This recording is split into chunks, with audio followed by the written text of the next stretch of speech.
Yeah, thank you very much for inviting me. It's a real honor to be here, and thank you all for attending as well. I should mention, those of you, if anyone here is interested in my work in group theory, I'll also be giving a talk at the ENS on Tuesday afternoon. Okay, so my aim in this series of lectures is to tell you about some recent and, in fact, some brand new work as well in long-range percolation. So I was hoping to have all the papers online before I gave the lectures, and as always happens, that didn't work out, so they're not completely finished yet. But I hope that actually makes it more exciting for you, in that you'll get to hear some things that you almost certainly haven't heard before, unless you've been sort of following me around while I've been giving other talks.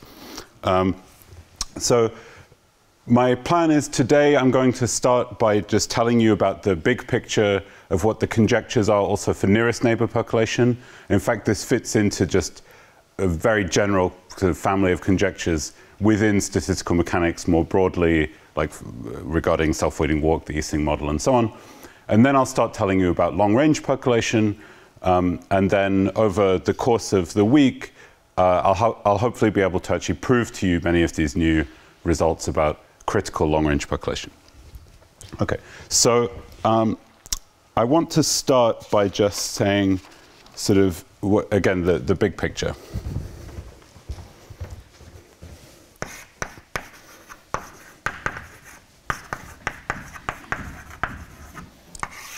Okay, and I'll start by talking about nearest neighbor percolation on the grid, just to be concrete. Although, as I said, a lot of what I'll say has analogs for other models, so I'll say a bit about that as we go along. Okay. So I'll talk about Bernoulli bond percolation.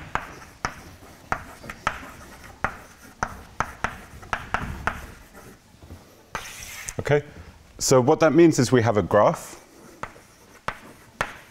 and for our purposes, we can always take the hypercubic lattice.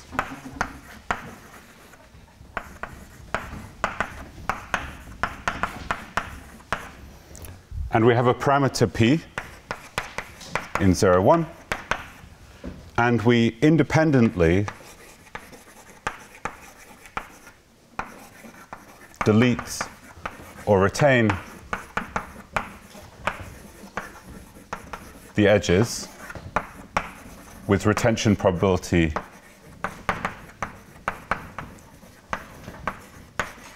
p. Okay? So some standard jargon that is always used is that the edges that we retain we call open, and the edges that we delete are called closed. Okay? And generally speaking, what we're interested in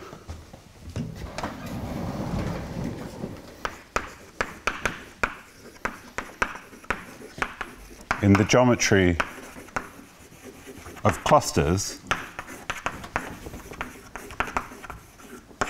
which just means connected components.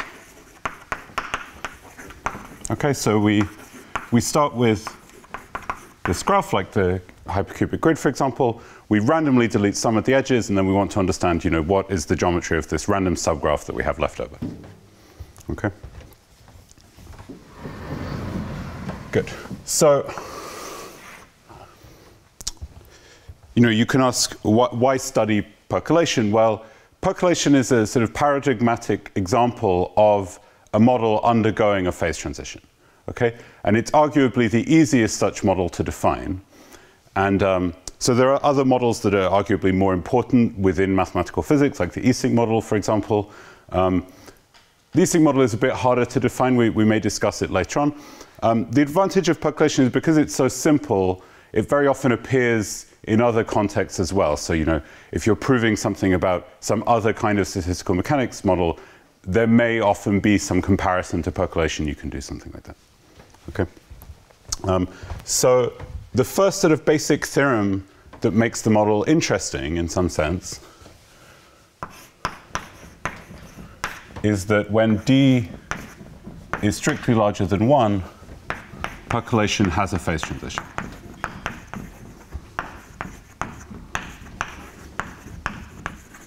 So what do I mean by that? Oops. So we can define PC, which will depend on the choice of the graph. So let's suppose for now that we're only going to consider infinite graphs. You can also consider phase transitions on finite graphs, but they're somewhat more subtle to define. So we'll define PC to be the infemal value of P such that infinite clusters exist, almost surely. Okay? Now, one thing to notice straight away is, of course, the existence of an infinite cluster is a tail event, right? So I have my graph, I have all these independent coin flips on each edge. This event does not depend on any, if I change the status of any finite collection of coin flips, it does not change whether this event holds or not, okay? And it's a famous theorem of Kolmogorov that any such event, any tail event for independent random variables has probability 0 or 1. Okay, so this event that infinite clusters exist is actually a 0-1 event, so you could replace this almost surely with positive probability. Okay, and you get the same value of PC. Okay, of course, whether a particular vertex belongs to the infinite cluster is very much not a tail event. You know, that will have probability between 0 and 1. Okay, and the theorem is that, more precisely, PC of ZD is strictly between 0 and 1 for D strictly or greater than or equal to 2. Okay. On the other hand, of course, PC of Z is 1. You know, this is not very interesting in one dimension. If you're deleting any edges at all, well, you know, there are only two ways to go to infinity, right? You start at the origin, you can either go to the right or to the left. If P is less than 1, eventually you'll find an edge that you can't cross in both directions. Okay? So one dimension, from the perspective of the nearest neighbor model, is not really interesting at all, or at least we won't have a phase transition. But once you go to 2 dimensions and higher, you do have a phase transition. Actually, you know, I'm mostly going to be talking over this course about long-range percolation. Once you start looking at long-range models, one dimension is just as interesting, more or less, as a general dimension. Okay. Good. So why is this true?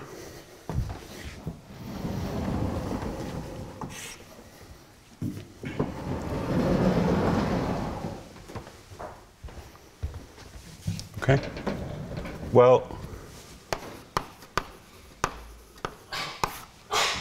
the first basic thing to notice is that the positivity of PC is something that's very easy to establish. Okay, so if, let's say, let G be a bounded degree graph,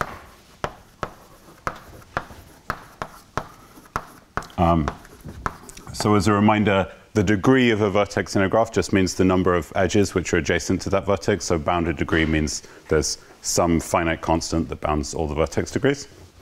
Okay, so the claim is that PC of G is always at least 1 over the max degree minus 1. Okay, in particular, it's positive. Okay, so why is this true? This is a very easy argument. The idea is, well, I could define PC equivalently as the infemal value of P such that at least one vertex has positive probability of being in an infinite cluster. Okay? Now, of course, being in an infinite cluster is equivalent to, by a standard compactness argument, to saying that there exist simple paths of any finite length starting at that vertex. Okay? So what we can do is, you know, fix some vertex, right, and look at the expected number of open simple paths of length n. Okay? Well, you know, if I give you a simple path, so simple, I just mean it doesn't return to the same vertex more than once. If I give you a simple path, the probability that it's open is just p to the number of edges, right? So this is p to the n times just the number of, let's say, sorry, open simple paths of length n starting at x.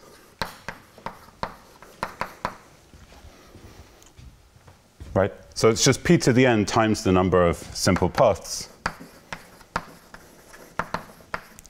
of length n from x. Okay? But of course, you know, this is very easy to bound using the bound on the degree. Right?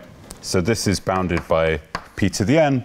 And then, well, for the first edge of the path, you'll have the degree many choices. And every subsequent step, you know, you can't go back the way you came from, so you'll get one less choice. So if so we can bound this by max degree times max degree to the n minus 1. Okay? So in particular, so if p is strictly less than 1 over the max degree minus 1, then this expected number of open paths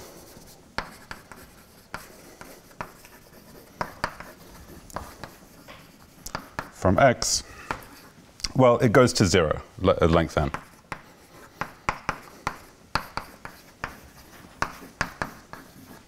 Okay. In fact, it goes to 0 exponentially quickly. Okay? But of course, the probability that you have at least one open simple path, right, we can use Markov's inequality. So, you know, the probability that there exists an open simple path from x is bounded by, of length n, sorry, is bounded by the expected number of such paths, right? That's just Markov's inequality. And so this goes to 0, and therefore you don't have an infinite cluster. Again, if you did have an infinite cluster, it must contain an infinite simple path. That's a classic compactness lemma in graph theory. Yeah. Yeah, I think you forgot minus 1 here in the down to the max. This one. Yeah? This one? Max degree times. Oh yeah. Sorry. Thank you. Yes. This is also true, but yeah. Okay. Okay, very good.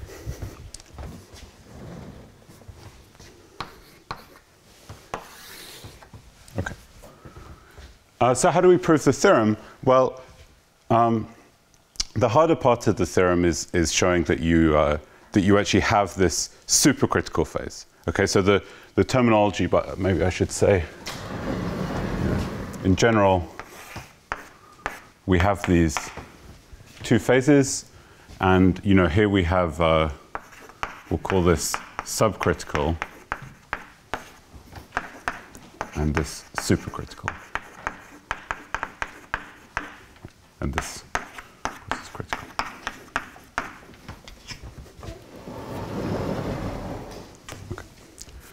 So the harder part, generally speaking, is to establish the non-triviality of the supercritical phase, i.e. that PC is strictly less than 1. So in the context of ZD, this proof I'm about to show you goes back, I think, to the original work on percolation by Broadbent and Hammersley in the 1950s. Although the argument is really what's known as the Piles argument. So this is a proof that Rudolf Piles came up with to prove the non-triviality of the phase transition for the Ising model. In fact, on any graph, whether you have a phase transition for percolation and an Ising model are always equivalent. So you can do either whichever version of the proof you like and then just use the equivalence. But let's, I think the percolation one is simpler. So what's the Piles argument? Well, the idea is basically, well, first of all, we can observe that, well, if I look at the d-dimensional hypercubic lattice, it actually contains the two-dimensional hypercubic lattice as a subgraph, right? So of course, of course, if I just think about this two-dimensional plane sitting inside my d-dimensional space, if I have already an infinite cluster within that 2D plane, then I also have one in the whole space. So it suffices to prove the theorem in the case d equals 2. In fact, the same argument can be made to work for higher dimensions directly, but it's combinatorially a bit more fiddly to write it down properly. Okay, so it suffices to consider d equals 2. Okay, and here's the idea. So in the two-dimensional case, we have a lot of additional tools available to us, which we don't have in general. In particular, we have planarity and therefore planar duality. Okay, so what we can do is say, if the origin belongs to a finite cluster,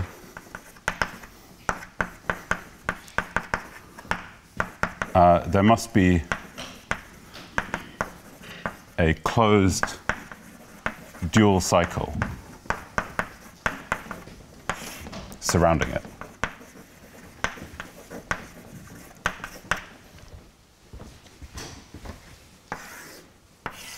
Okay, so here's the picture. I have the origin. I have some finite cluster that it belongs to, which might have some holes in it or something like that.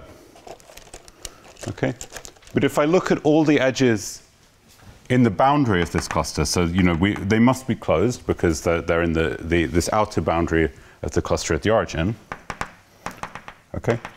Now in the planar dual, I can consider all the dual edges which cross these outer boundary edges orthogonally. Right, so it looks something like this. Okay. So what you see is you get a path in the planar dual, which in the case of the square grid is just another square grid, which goes around, surrounds the outer boundary of this cluster. And all of those edges are they're dual edges that are crossing one of these closed edges in the original graph orthogonally. Okay? So what I can do is I can do a very similar argument, but I can count the expected number of these all closed dual circuits.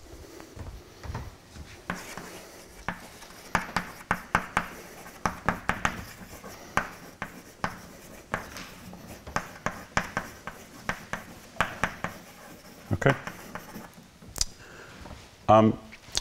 So again, the probability that if I give you a specific one of these dual circuits surrounding the origin, the probability that all of the primal edges that it crosses are closed is 1 minus p to the n if it has length n. So I'm going to sum over the length.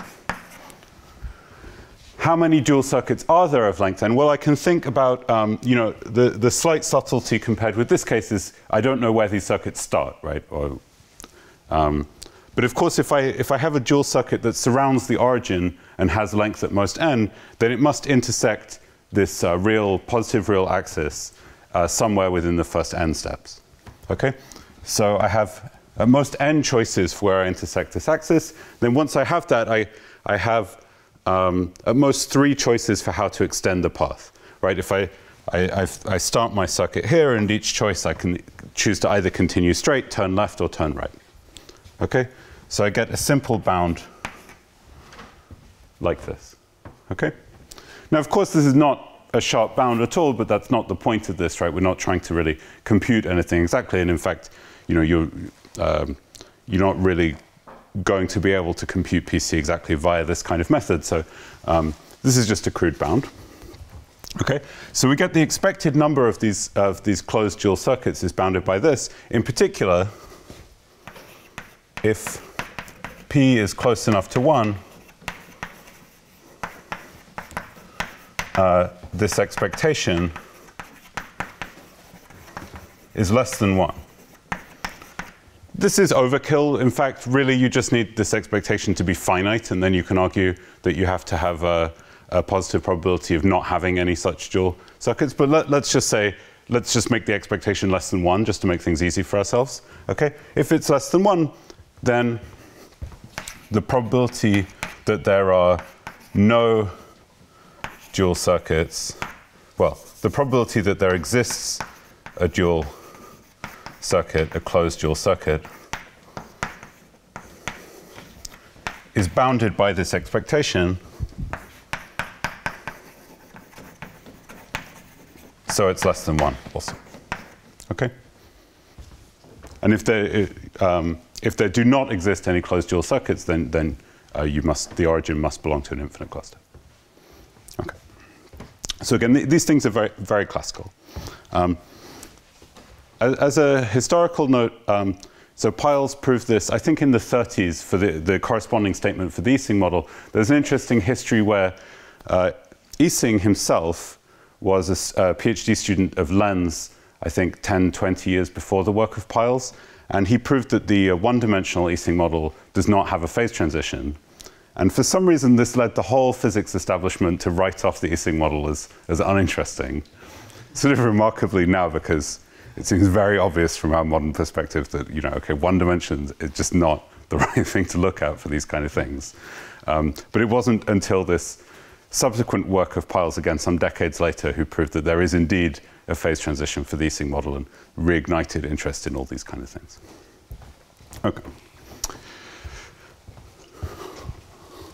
Okay. So that's the first basic thing. And again, from my point of view, this theorem is what makes percolation interesting, sort of makes it worthy of study, if you like. Okay? And basically, the whole course, what I want to focus on is what happens exactly at this critical point. So what can we say about critical percolation? Okay, so I should say there are also very similar questions one can ask about what happens when P is just very close to PC, some of which we'll also encounter, and they're similarly interesting, and usually understanding P very close to PC and understanding exactly PC are closely related problems. Okay, let's see if I can.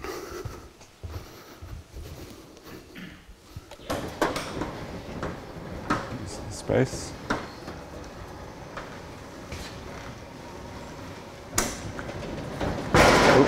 Sorry, didn't know that was going to happen. Okay. All right, so the first, qualitative question that one can ask is, do infinite clusters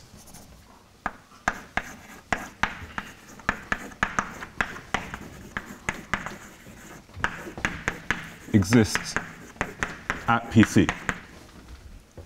Okay. So PC is defined to be the boundary of the regime, these two different regimes where you do and do not have infinite clusters. So the first thing you might want to understand is that which of these regimes does it belong to in some sense. Okay. And basically the conjecture is that no infinite clusters for all D at least 2. And this is known for D equals 2, where it's a corollary of a theorem of Keston, or maybe I'll say it's also due to Harris.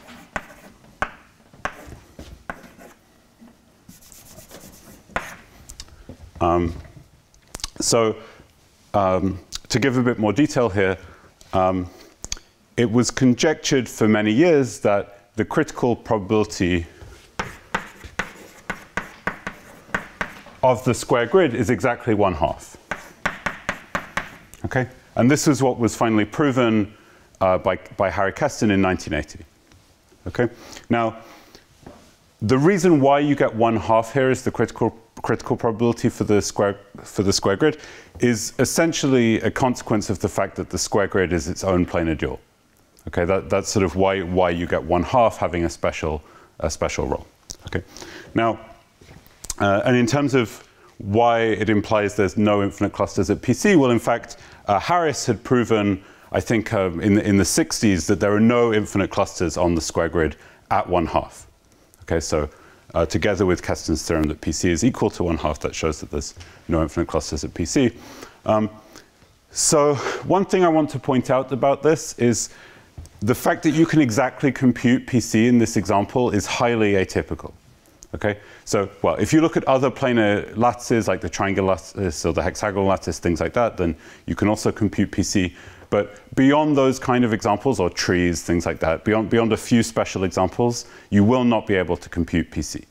Okay, so for example, if you look at, if you want to study percolation on the cubic grid, PC of the cubic grid is some horrible number that, you know, there's no reason to suspect it has any kind of closed form expression. And in some sense, trying to study the value of PC is sort of the wrong question from many perspectives. Okay. I should say, you know, of course, numerically, it's an interesting question, you know, computationally to estimate these things. And, you know, there are ways that you can get not with any rigorous error bounds, but you can compute PC of Z3 to like 12 decimal places, something like that, numerically. But it does not appear to coincide with any nice number. Okay. Now, the other case, it's known as when D is very large. Okay, and I'm going to, of course, being much larger than 6 is the same as being much larger than 1, but 6 has an important role to play here, as we'll see.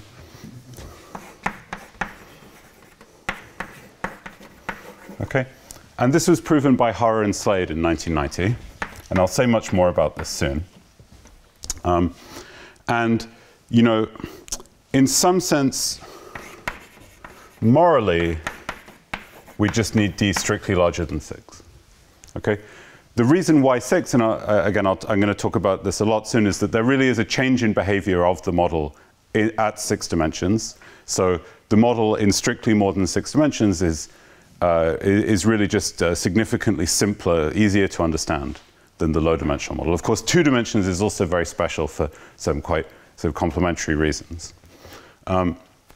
So in this paper, what they actually show is that, well, they say for the hypercubic grid, if the dimension is at least 19, then you have no infinite clusters at criticality. That has now been brought down with computer-assisted proofs for numerical optimization by van der Hofstad and Pfitzner. They can now get it to D at least 11. Okay.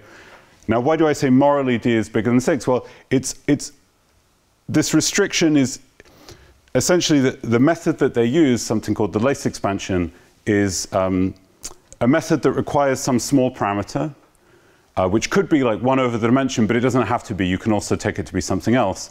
So another case they're able to understand is if you fix just a dimension strictly larger than 6, but instead of looking at the standard hypercubic grid, you look at a different graph. So for example, you could take all these integer lattice points of ZD, but then form the graph where any 2 points are connected by an edge if they have distance at most L from each other. Okay? And what they prove, if D is strictly larger than 6 and this parameter L is sufficiently large, then you can prove everything. So again, morally, this method works strictly larger than 6, but it also requires these numerical assumptions, basically, that prevent it from being applied all the way down to 6 in the standard lattice. Okay. Okay. And this is open for D between 6 and 3. Okay. Now, the point of this course, though, is not really to talk about this qualitative question. It's to talk about what we would like to do after solving this qualitative question, which is to try to understand quantitatively what does the model look like at criticality. Okay? And basically the idea is that at criticality you should only have finite clusters, but you should have very large finite clusters. So, you know, if you look at a large box or something like that, you'll see these kind of macroscopic fractal-like clusters that occupy, you know, they'll have 0 density within the box, but they'll be geometrically large. So, you know, they'll have diameter ordered the box, for example. And these large critical clusters should have very interesting fractal geometry. Okay? And this is something we want to understand.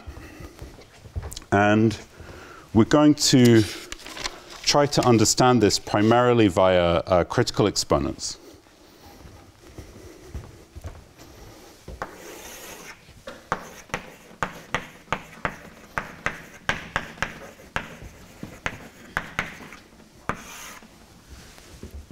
Okay, so the idea is that many interesting quantities which could describe some tail probabilities at criticality, or you might have some quantity that blows up or goes to zero as you approach criticality.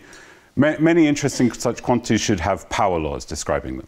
Okay? Now, often these exponents in the power laws, you could also interpret them geometrically in terms of the dimension of some kind of fractal set in some continuum limit. But let's, for now, just think about these as just numbers. Okay? So, for example, so one of the most important things to understand is called the two-point function. Okay?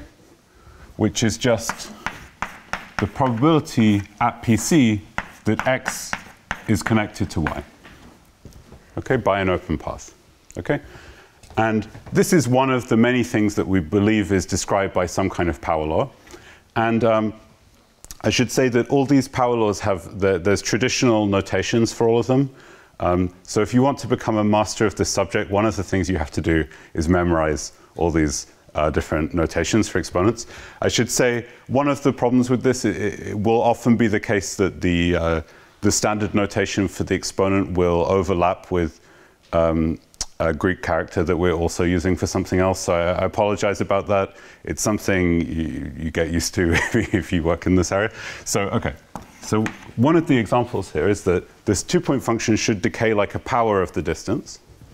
Okay, and this has a traditional name for this power, which is minus d plus 2 minus eta.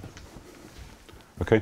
By the way, one of the reasons to use these traditional names for the exponents, like eta here, for example, being written in this particular way, is, and I think this notational conventions were introduced by Fisher in the physics literature, is that they actually allow for the correct comparison of exponents between different models. So people sort of figured out which exponents should be interpreted as the same exponents between percolation and Ising model, for example. And if you use these notational conventions, then you will automatically be making that identification in the right way. Okay. So this is one example of such an exponent. And I'm going to leave the meaning of this notation. I'm going to reserve this for, there'll be other things we'll use, like more standard asymptotic notations on. I want to keep this squiggly one as just not having a fixed meaning. It's just, this should behave something like this in a way that I maybe don't want to say precisely what it means yet. Okay. Another example is the volume tail. So at criticality, so I'm always going to write K for the cluster of the origin. Okay? And similarly, I'll write Kx for the cluster of X. And, this absolute value just means the number of vertices in the cluster. Okay? So if you look at the probability that the cluster at the origin contains at least n vertices, this is another one of these quantities that's expected to be described by a power law. In this case, the traditional name for this is 1 over delta. Again, delta here does not mean a small number, it's just a number. Okay. Another one is what's called the susceptibility.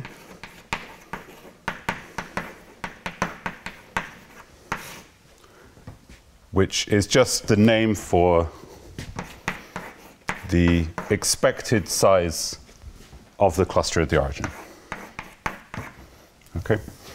And again, this should have a power law behavior. In this case, it's not a tail of a probability, it's how this blows up as you approach PC. So by the way, it's an important theorem which we'll discuss in more detail later, called the sharpness of the phase transition, that the expected size of the cluster at the origin is finite if and only if P is strictly less than PC.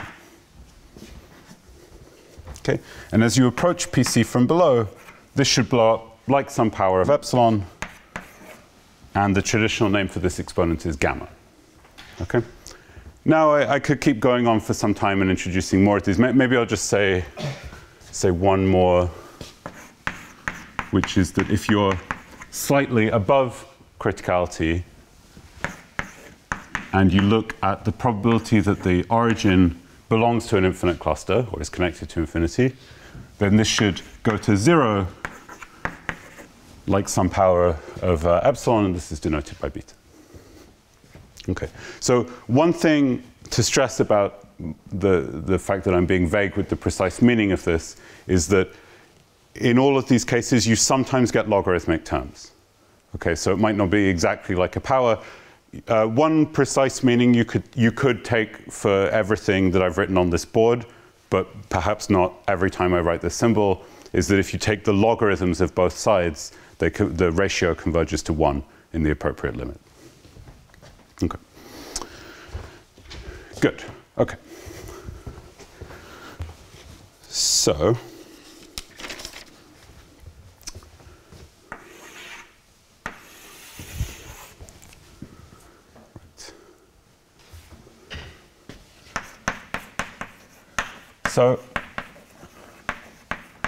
you know, I mentioned before about this work of Haar and Slade, where they prove that there are no infinite clusters at criticality in high dimensions. By the way, I should say this statement that there are no infinite clusters at criticality, this is often referred to as the continuity of the phase transition. I'll almost certainly say that at some point, so it's best that I say now what it means. The reason why it's referred to as continuity, well, one reason is that it exactly corresponds to whether this function is continuous, the probability that the origin belongs to an infinite cluster, which you can think of as the density of the infinite cluster. Okay. So as I said, they prove that in high enough dimensions, you get a continuity of the phase transition, but in fact, their proof establishes a lot more than this. It tells you all about all these critical exponents and so on. Okay? And what happens is that, in fact, once you go to high enough dimensions, these exponents start taking simple values.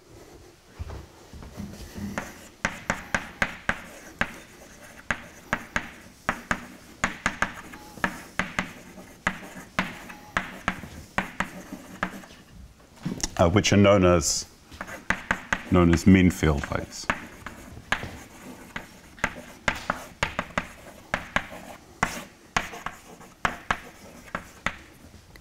Okay, this terminology mean field comes from the Ising model.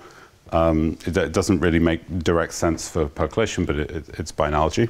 Okay, so let me say what these are. So this is a theorem.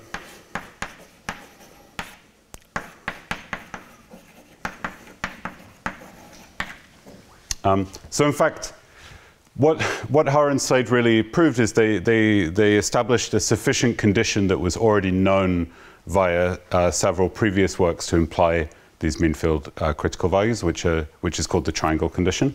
But it implies in particular that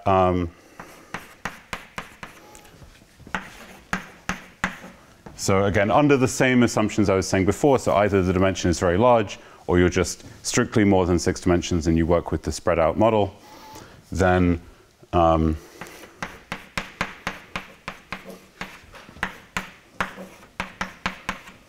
for example, this volume tail is like 1 over square root n, so delta is 2. The susceptibility blows up like 1 over epsilon, as epsilon goes to 0. So gamma is 1. And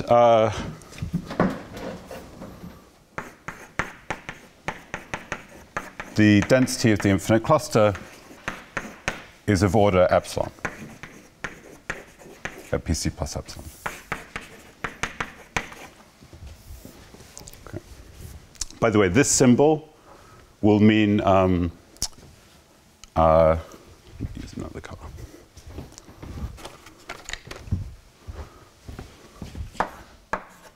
this does have a precise meaning. It means equality up to constants.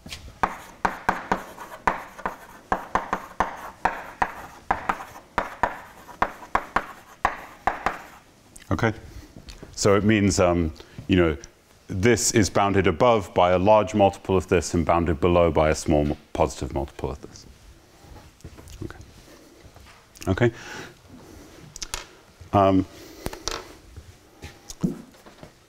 Now, one thing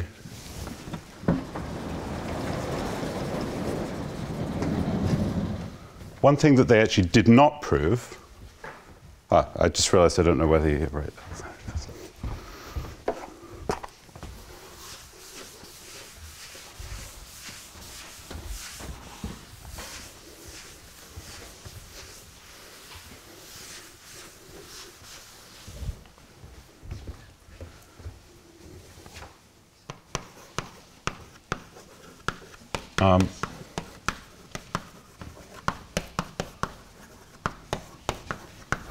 One thing they didn't quite prove in this paper was about the two-point function. Okay, so in fact, in this original work of Haar and Slade,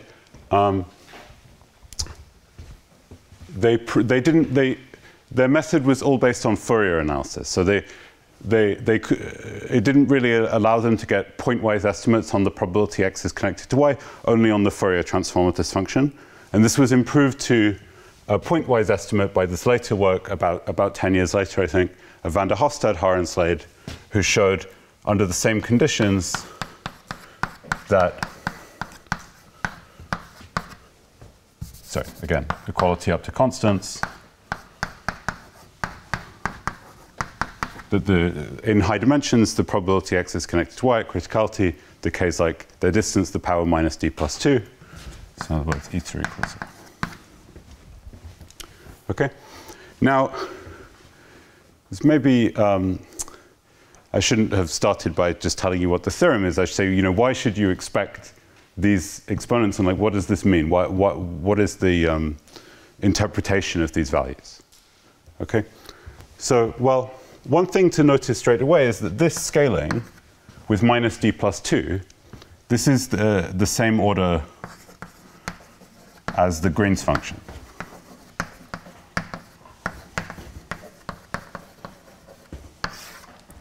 Right? By which I mean here the lattice Green's function. So gxy is the it's the expected number of times that a random walk started at x visits y. Okay, that's you know, sort of in some sense the reason why we have this particular notational convention for eta, where we write the exponent as minus d plus 2 minus eta. Means eta is the correction to Green's function scaling, which is sort of the simplest scaling that you can expect for these kind of models. Okay, but then of course the question is, well, why should you expect these connection probabilities to look like the Green's function in high dimensions? So the idea is that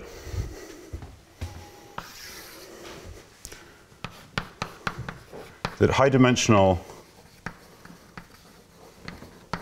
percolation behaves roughly like branching random walk.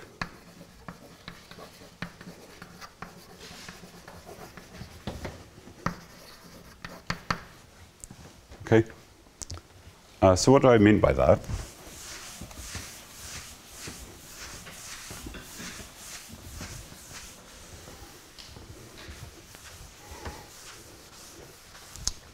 So what is a branching random walk? Just call it BRW. Okay, so it's a process with an evolving cloud of particles.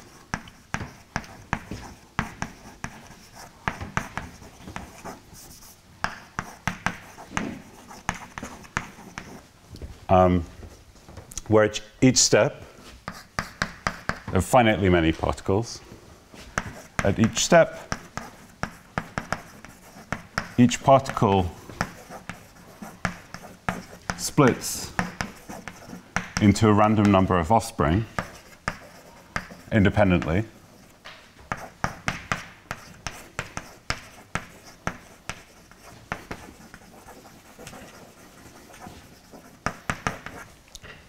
And then, as part of the same time step, each offspring does a random walk step. i.e., it picks a neighbor uniformly at random from where it currently is on the lattice and then moves there. Okay? So, equivalently,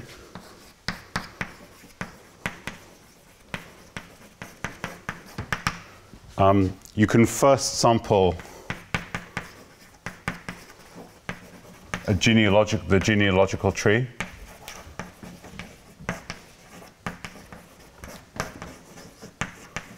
of the particles.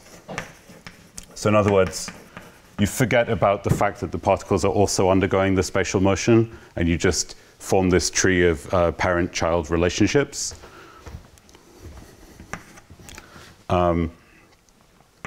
Then embed into the lattice uniformly at random.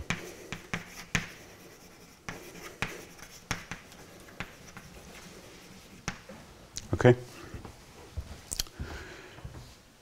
So this gives you, another statistical mechanics model. It's critical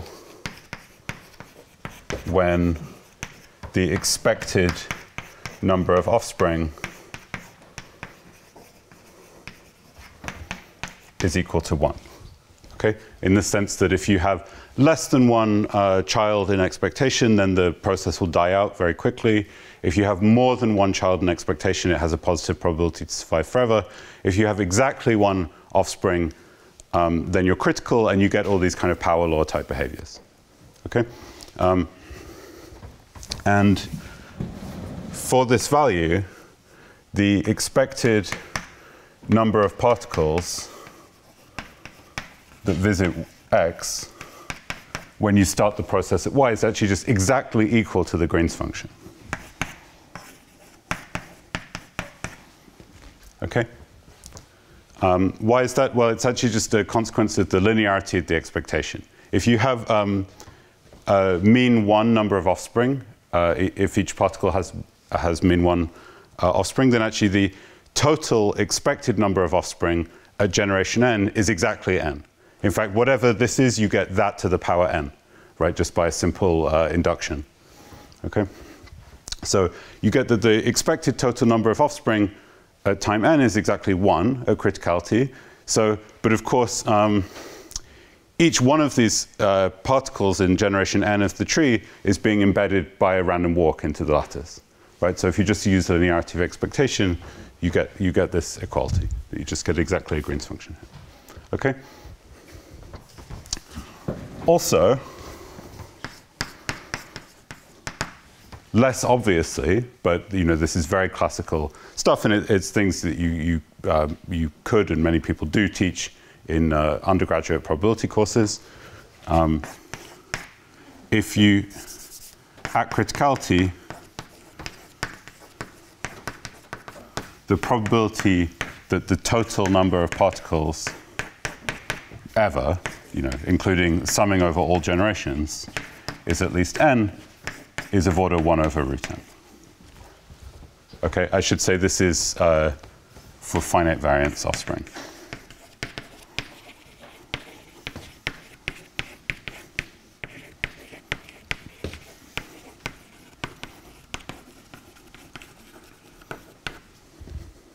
Okay, so again, this other mean field exponent that I wrote down, the 1 over root n, that's again, you should interpret that as just being the same one that you get for the branching random walk. And in that case, the exponent, you don't even need to look at how the particles are embedded in space. It's just this 1 over root n that just comes from, it's just a branching process exponent. Okay? Now, in fact, all the other things I wrote there, that you also get the same answer in the branching process. Okay, so if you look at the expected total number of particles, well, as I said, in the branching process, if the mean is mu, you get mu to the n is the expected number in generation n. So if you sum over, you just get the geometric series, right? And of course, that has this 1 over epsilon scaling as you approach 1 from below. And similarly, again, this is a less obvious thing, but it's still true. In the case of a finite variance offspring distribution, so you can just imagine bounded offspring, right? You either have 0, 1, or 2 particles, for example. You also get that the probability of that the process survives forever when you have mean 1 plus epsilon is also of order epsilon. Okay, so you can think, basically what this theorem is telling you is that all these critical behaviors for high-dimensional percolation are just the same as for the branching random walk, which is a sort of much simpler model. You can think of one way this would be described is that the branching random walk is sort of a non-interacting version of percolation. Okay, so that might sound a bit strange, so let me say how you could interpret that precisely. So one way you could imagine if you wanted to sample percolation on a computer, here's one way you might do it. You start with the origin, and then you look at all the edges incident to the origin, and you pick a Bernoulli random variable to decide whether they're open or not, right? And so you'll find that some of them are open, some of them are closed. And then you'll get this second step where you have all the neighbors at the origin that you found are connected, right? So you're doing, in other words, just a breadth first search of the cluster at the origin, okay? And at the second step, you have these guys that you found in that first step, and then you repeat the same thing, right? You look at each of their neighbors, you check whether they're open or closed, and then you go to the third step and so on, okay? Now, what you'll notice is that when you do this, of course, there are edges that you already checked and therefore will not check again, right? If you didn't do that, if you, let's say you get ChatGPT to write this code for you and you don't check it, and then you might find, oh, actually, it didn't do this thing where it checked which edges I'd already queried. If you just keep reusing all the edges and ignoring whether you'd already queried them or not, you're exactly getting a branching random walk, right? So you can think that percolation is kind of like the branching random walk, except that particles get killed when they try to return to the set of already visited sites. Okay? So again, you can think it's like percolation is like branching random walk plus this self-intersection type interaction. Okay? So you can think what these theorems are telling you is that in high enough dimensions, that interaction is not important to the critical behavior. Okay? Now, one way you might think to prove this naively is to say, well, actually, what I've just described, it actually gives you a coupling between percolation and branching random walk. So just for the non-probabilists in the audience, what does a coupling mean? It means you have two random variables and you want to somehow put them on the same probability space in an interesting way that lets you compare them. Right? So in this case, we could define percolation and branching random walk on the same probability space in exactly the way I was just saying, where we do this simultaneous breadth first search, and in one case, we allow ourselves to go back to where we've already been, in one case we don't. Okay? And you can say, well, in that case, it's obviously percolation is just smaller than branching random walk, right? So you might think, well, I should obviously get that the percolation two-point function is smaller than the branching random walk two-point function. Okay, now that's not true, doesn't work. Why is that? Well, it's because, of course, the critical parameters are different, right? So, it is true that you can do this pointwise comparison of percolation and branching random walk, exactly like I said, but it's not going to be critical and critical, right? Actually, if you do critical percolation, in this coupling, it would correspond to branching random walk at some supercritical value, and then, of course, you can do the comparison. It's just not going to be very useful, okay? So, in fact, this way of looking at percolation as an interacting branching random walk, it's very useful to get the intuition for like why this is happening, but it's not at all the case that the proofs work by analyzing this coupling. In fact, I don't think any of them work in this way, really. Okay, good. Okay.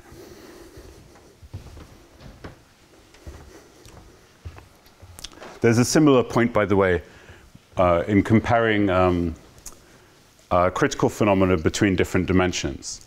You might be tempted as well to think, well, if I know something about critical percolation in high dimensions, well, 2 dimensions is just like a subgraph, right? So maybe I can also just say, shouldn't the clusters be smaller or something, right? Of course, that would be great if it's true. In fact, the reason the argument doesn't work is, again, it's the same one. It's the critical values are different. So of course, you could bound critical percolation in 2 dimensions by percolation at 1/2 in high dimensions. But percolation at 1/2 in high dimensions is going to be very supercritical. So this is going to not work very well at all as a way for you to bound things. In fact, in terms of what we actually see in the behavior of the models, the monotonicity tends to actually go in the opposite direction than what you might expect from these naive arguments. So it tends to be that smaller, lower dimensional graphs actually have sort of worse phase transition, like heavier tails and all that kind of thing, in the opposite direction to how you might expect from this naive way of reasoning. Okay. Good. So I should say as well that I mentioned that this work of Hara and Slade uses a technique called the lace expansion. And this was introduced by Bridges and Spencer in the 80s to prove similar theorems about self-avoiding walk, where, again, there you get this change of behavior in 4 dimensions, and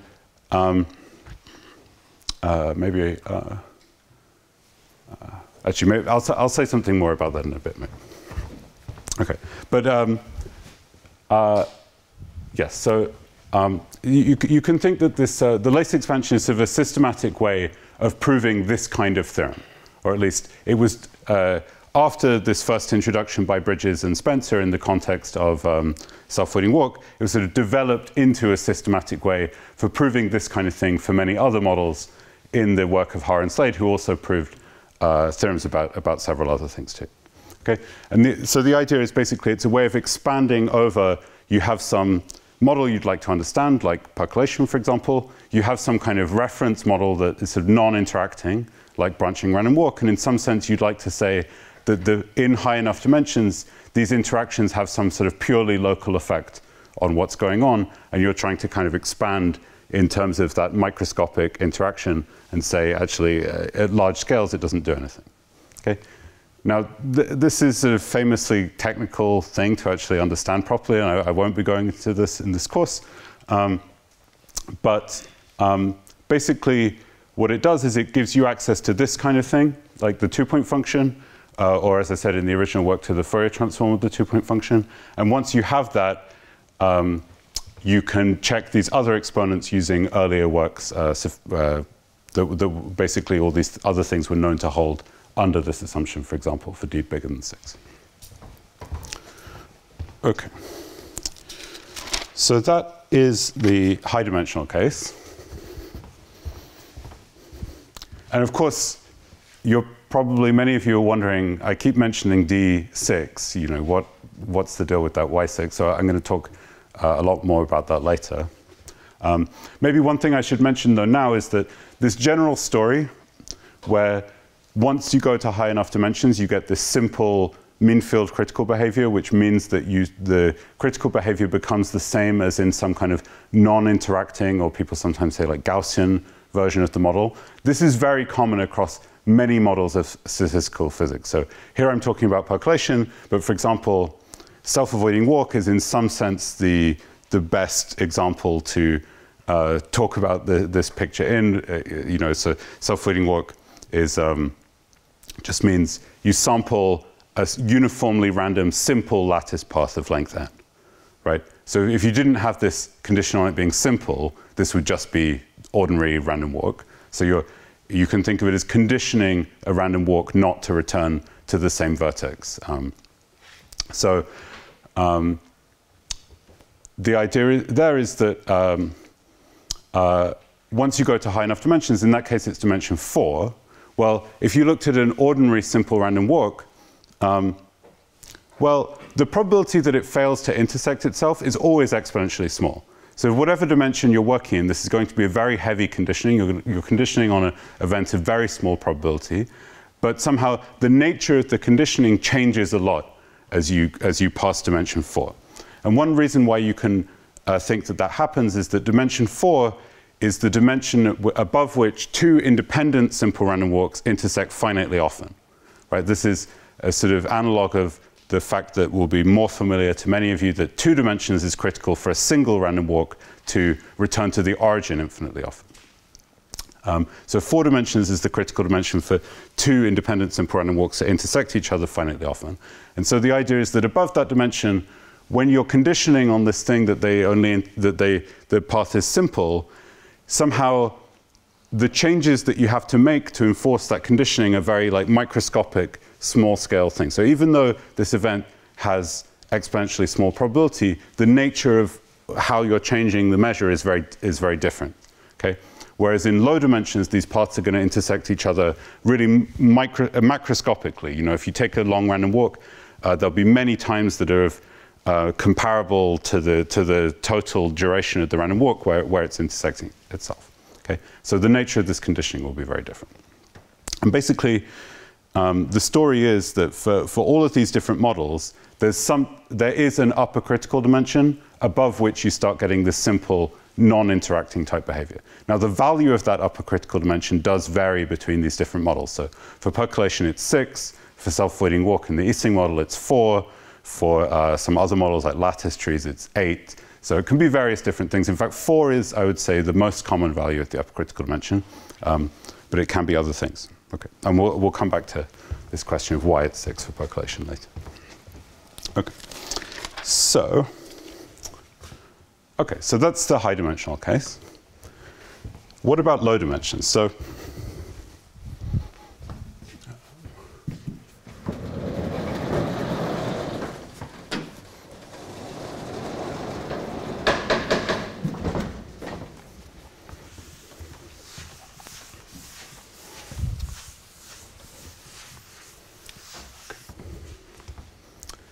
the idea is once we go below the upper critical dimension, the model should really start to feel this effect of being in a finite dimensional lattice and start to behave really genuinely differently than it does in high dimensions.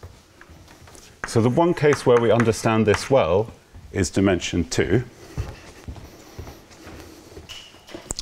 where I have to refer to my notes to get these correct.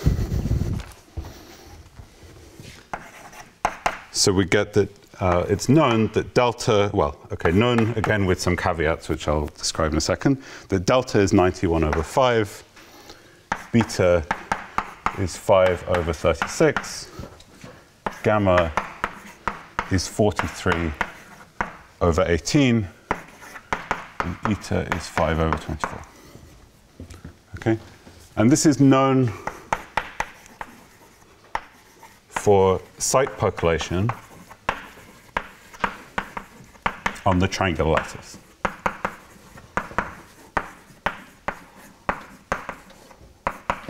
So site percolation means that you randomly choose to delete or retain vertices rather than edges. Okay, and you know, this is a culmination of works of many people. So Kasten, Lawler, Schramm, and Werner, and Smirnov.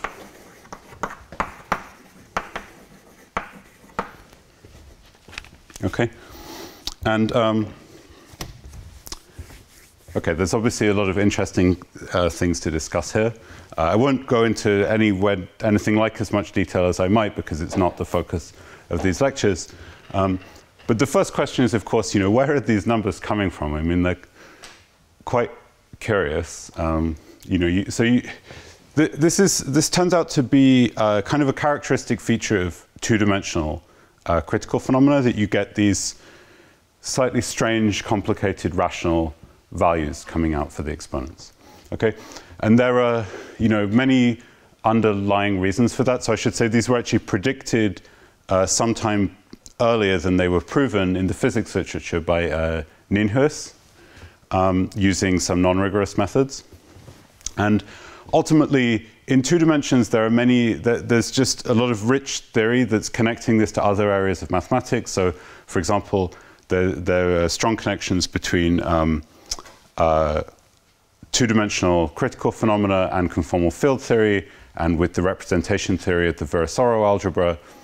And ultimately, there's just a lot of special things going on. Of course, in 2 dimensions, you also have all the topological things, which are much more constrained than in general dimensions. You also have access to complex analysis, which underlies the connection, which really underlies, if you like, the proofs of these things, which all go through the connection to Schramm-Loeffner evolution. Okay, so essentially, the story here is that Keston, many years before these other works, showed that if you can compute any one of these exponents, then they all there are scaling relations between them. If you can compute one of them, you can compute all of them. Okay.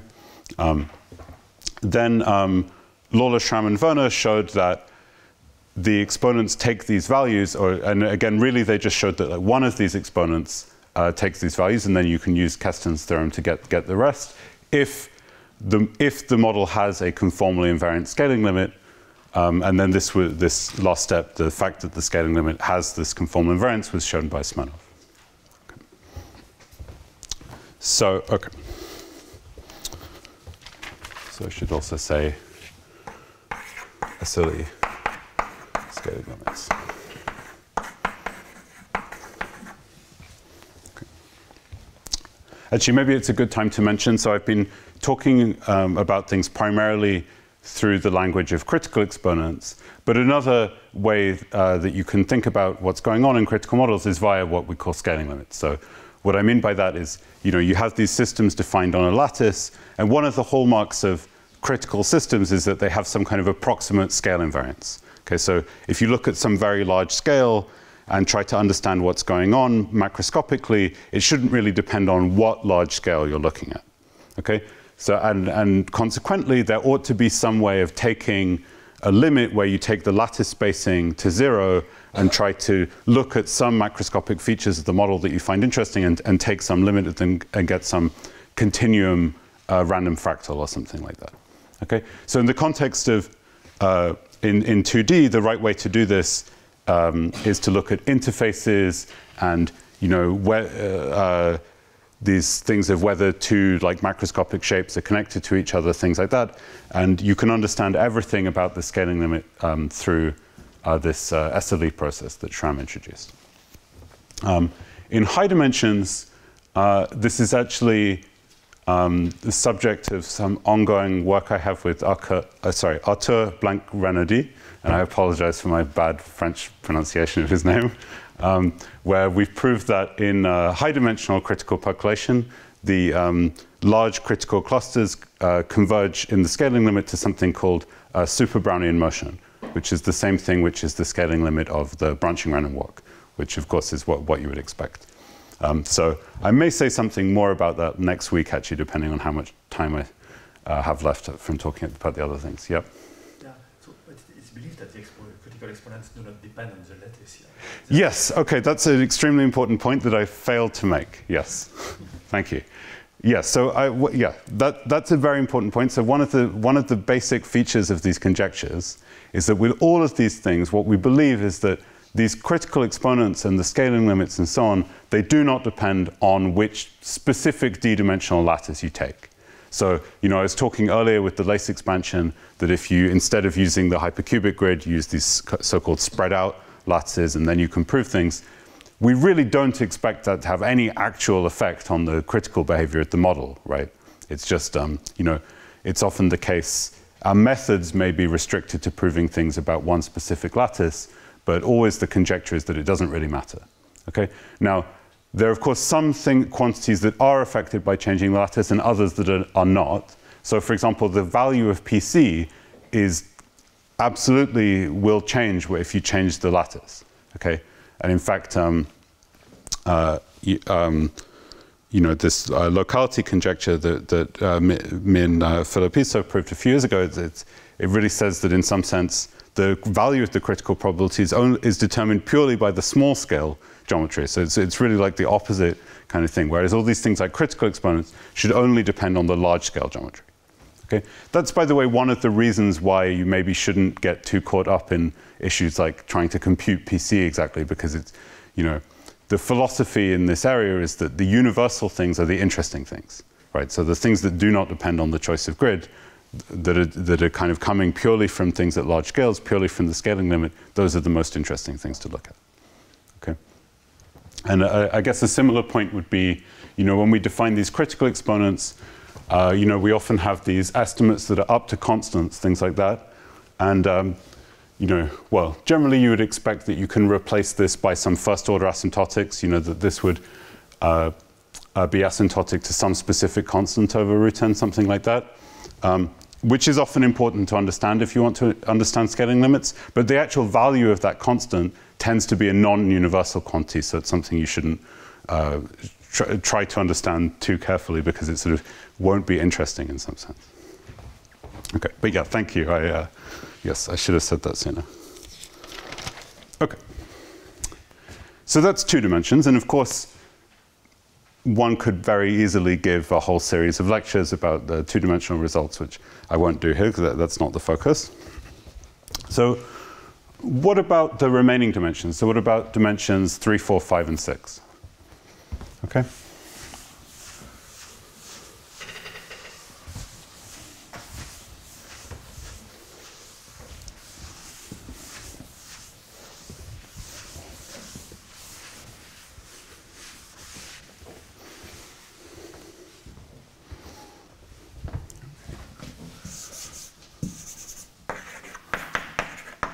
Well, the first thing is that dimensions 3, 4, and 5, they appear to be very difficult to understand.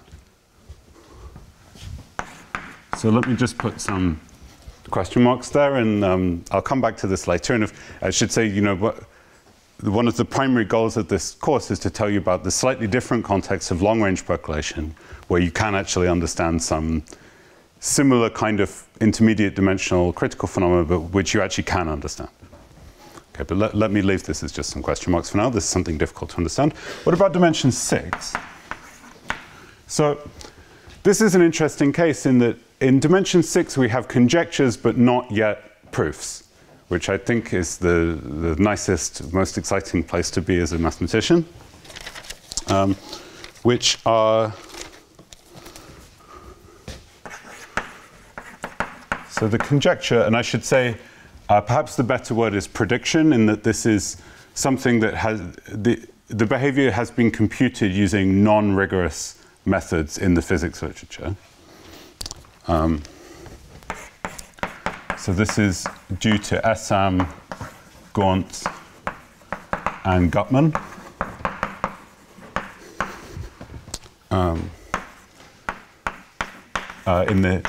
In the 70s.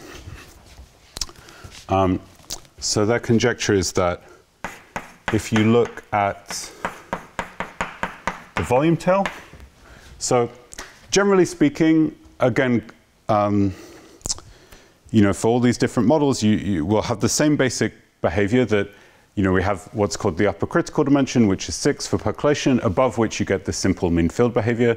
Below the upper critical dimension, the exponents change. And at the upper critical dimension, you just barely start to feel the effect of being in low dimensions, which means that the scaling changes, but only by logarithmic factors. Okay? So, for example, the conjecture is that the volume tail, well, in high dimensions, it would be 1 over root n. In 6 dimensions, it is believed to be larger than that by a factor of log n to the 2/7. Okay. Similarly, if you look at the density of the infinite cluster slightly above criticality, in high dimensions, it would be epsilon. In 6 dimensions, it's believed to be larger than that, again by a factor of log to the 2/7. If you look at the susceptibility, i.e. the expected size of the cluster at the origin, again in high dimensions it would be like 1 over epsilon. In the critical dimension it should be larger by, again, log to the 2/7. So you might think that it's always log to the 2/7. It's not, though. So for example, if you look at the 2-point function, so the probability x is connected to y, again in high dimensions this would be like the Green's function, minus d plus 2. in 6 dimensions, it's believed to be larger by a factor of log to the 1/21.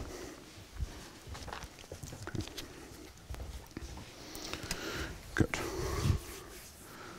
So let me say a bit about how this conjecture is arrived at and why we haven't been able to prove it yet. Well, there's a number of reasons why it's been difficult to turn this into a theorem. So the first basic difficulty, which is something that nowadays we at least some members of our community are able to do, is that this. So the way they arrive at this prediction is using a method from physics known as the renormalization group. Okay, and this is something that was developed most famously by Ken Wilson, who won a Nobel Prize for his work introducing the renormalization group.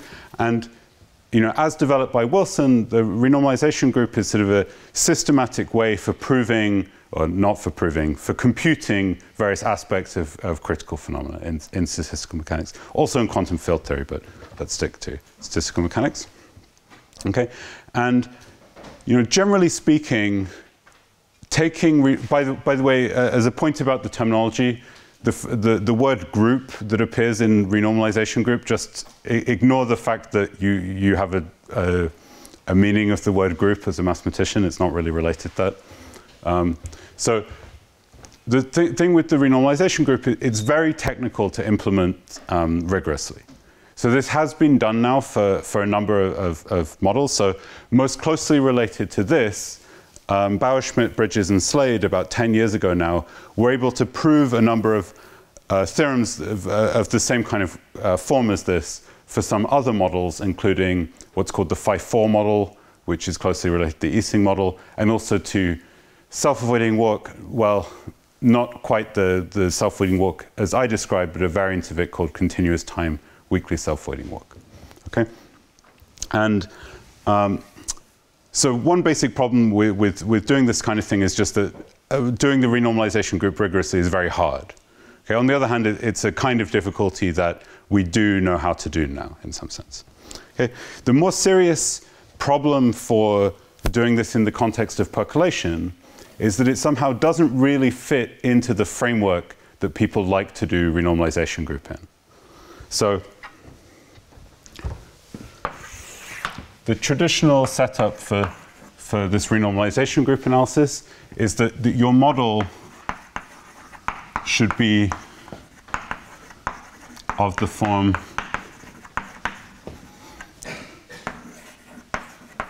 like a Gaussian field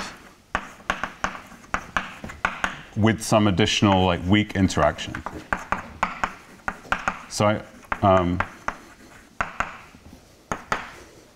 I'm going to be vague about what this means, but really the paradigmatic example here is what's called the phi-4 model, which is where you take the Gaussian free field, which is the sort of canonical example of the Gaussian random field on the lattice, and then you add in these quartic terms into the exponential that defines the distribution that gives you some.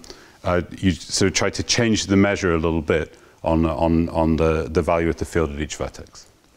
Okay, and basically all the methods start with a model expressed in this form, and then you try to analyze what this little interaction that you added in, what it's going to do to the critical behavior.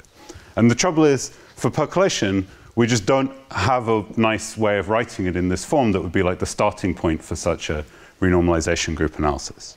Okay?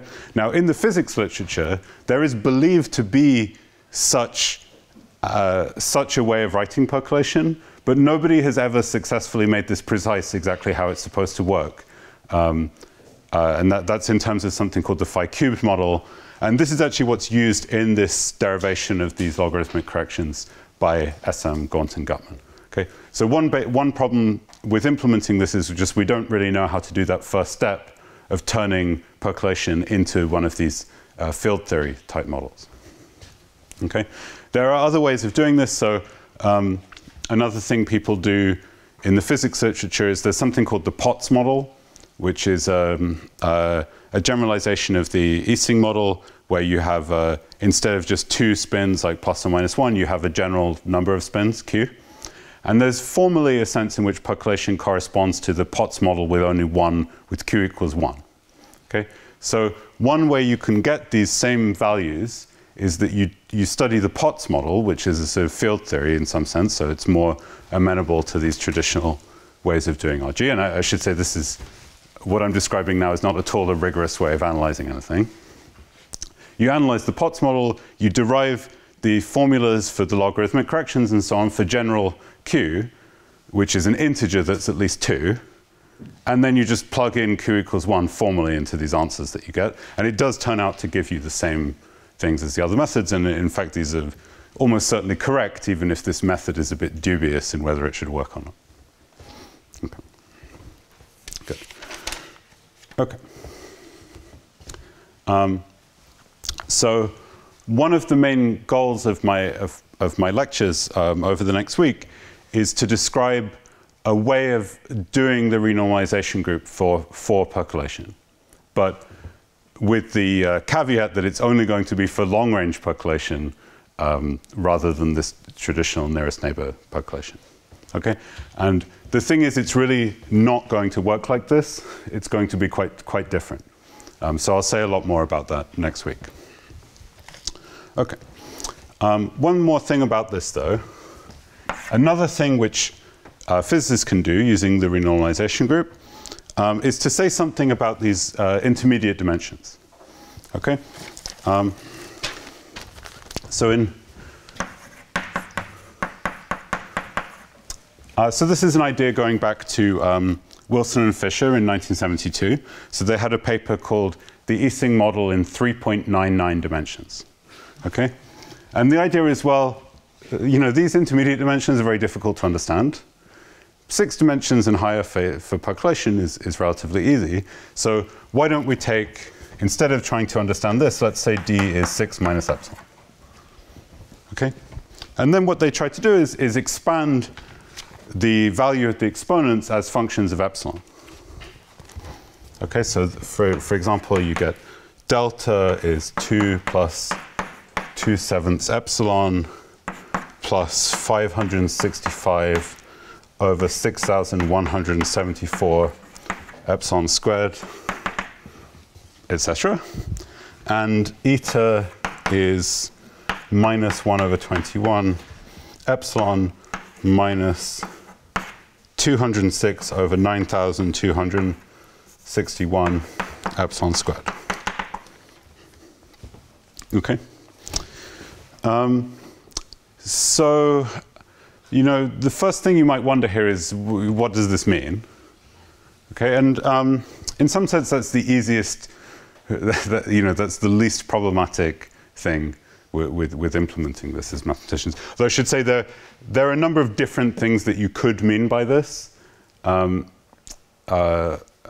It's unclear which one is exactly the best way, the best interpretation.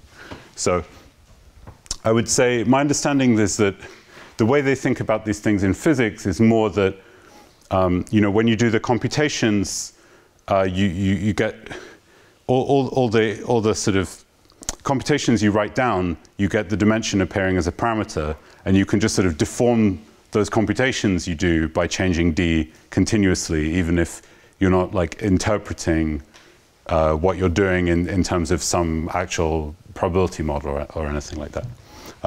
Another nice way of interpreting this kind of thing for us will be actually to work with long-range percolation, where you can do something very similar, changing not the dimension but something else, which is very similar to changing the dimension, which you can do continuously. So these two things don't give you exactly the same answers, actually.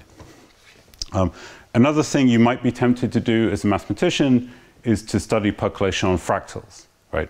Now, I imagine there are lots of interesting things that could be proven about percolation on fractals, but I don't think it's the right approach for studying this kind of thing. Part of the reason for that is that the choice of fractal that you work on is highly non-canonical, right? There are a lot of fractals, and they don't only have one notion of dimension, they have a lot of different notions of dimension, and it's unclear which one the correct one would be. And generally, I'd say percolation on fractals is interesting, but I don't think it's the right approach for this kind of thing. Okay, so some other comments on this. One thing is that it's not at all the case that you actually compute the whole series. You know, what happens is that these coefficients get extremely complicated as you expand to higher order. And for example, in the physics literature, there's some fairly recent papers, one by Gracie from 2015, so 10 years ago, for example, where I think he computes these percolation ones to like the epsilon to the 4 term or something like that. And these get really, really extremely complicated very, very quickly. Okay, so it's really not that these methods are giving you the whole series. The other thing is that these series are believed to be divergent. So they're asymptotic expansions, but you cannot actually use them to just sum the series, evaluate with epsilon equals 3 or something, and just evaluate and get a value. On the other hand, if you take these expansions and you plug in epsilon as 1 or 2 or something like that, you actually get values of these exponents that agree quite well with simulations. So it's actually a pretty good way of doing things. Okay. One more comment. If you're paying very close attention, you might have noticed these two numbers, 2/7 and 1/21, are actually the same as these two numbers. And this is actually a general phenomenon that the logarithmic corrections you get, the power of the log at the critical dimension, encodes the derivative of the exponent as you change the dimension to go below the critical dimension, i.e. the coefficient of epsilon, in other words. Good. Okay. So I'd say, in terms of percolation, this is still quite far away from being able to do anything like this. And of course, in the end, it may never really tell you anything, give you a theorem about these low dimensions. For long-range models, the situation is somewhat better. And in fact, for a different model called the spin-ON model, there are actually some rigorous results of this form by Slade and Lohmann and also with Wallace, where they are actually able for some models to compute these expansions to the first order. Okay. But so far for percolation, there's very little known about this. Okay. Okay. And I should say, basically, the problems with implementing this kind of thing rigorously, aside from this thing about interpreting what this means, which, as I said, is the less serious problem in some sense, the problems with proving this kind of thing are very similar to the problems that you have implementing this. I'd say that actually, there is a reason why you get the same numbers here, and it's tied to actually the computations that you need to do for proving this kind of thing, and proving at least the version of this to first order are actually very similar. Okay, but it's a strictly technically harder problem, I would say, than this problem. Okay. Check how I'm doing with time. Okay. Good. Okay, so the next thing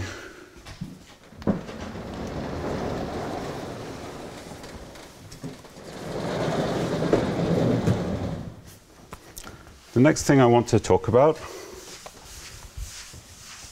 is, why is the critical dimension 6?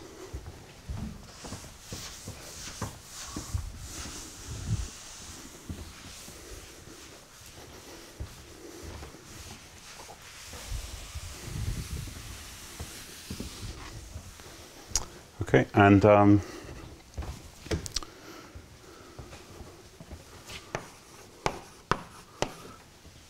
actually, I'm going to talk about this simultaneously with something else, which is very closely related, which are the scaling and hyperscaling relations.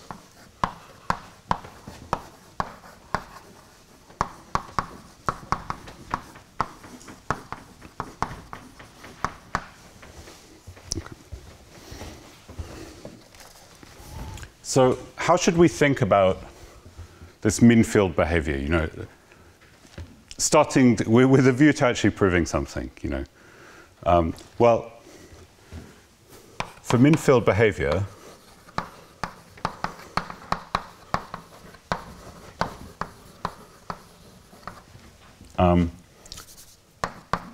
the way that we usually establish this is in the following way. So we want that the susceptibility blows up like 1 over epsilon as epsilon goes to 0. Okay, and the way we usually establish this is by showing that the derivative with respect to p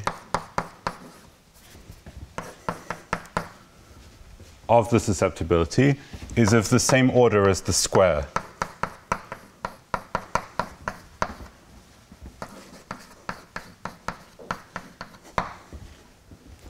okay.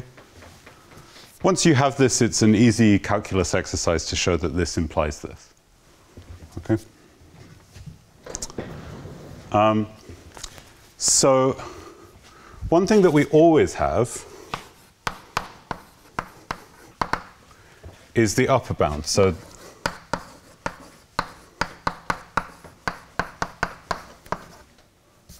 where I'll write this curly inequality for meaning the same thing, that there could be some implicit positive constant here.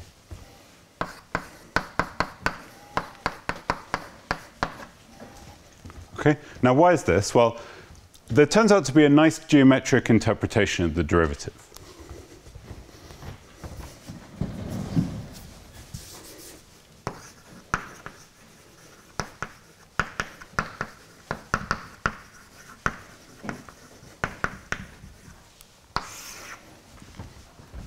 Okay, so in general, if you have some function f, so I'll write omega for the whole percolation configuration, so you know all the data of which edges are open or closed. Okay, and let's say that f depends only on finitely many edges. In fact, it's one of these annoying things where almost every time we apply this formula, this won't be true actually, but you know the formula will still work. You just need to justify it with a bit of analysis. Okay, so Rousseau's formula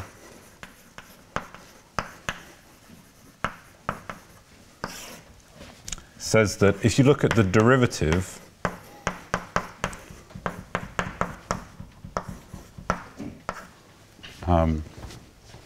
of the expectation, then it's equal to some constant depending on p, which is something very simple, some rational function, but I'll avoid writing it because there's a risk I'll write the wrong thing. Some constant depending on p that will in particular be bounded away from 0, 1 when p is bounded away from 0, 1, times basically the sum over edges of how much f changes when you add this edge, when you flip the status of this edge.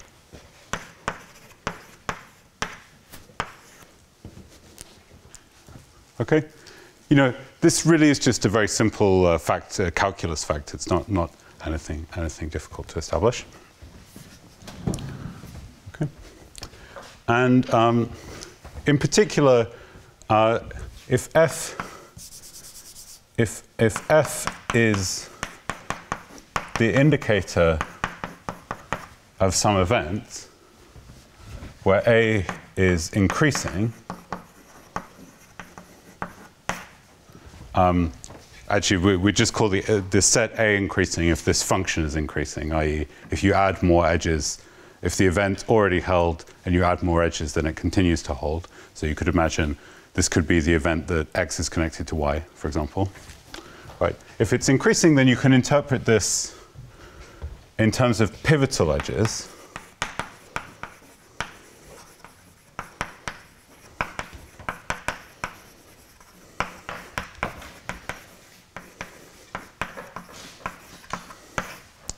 Okay, so that means an edge E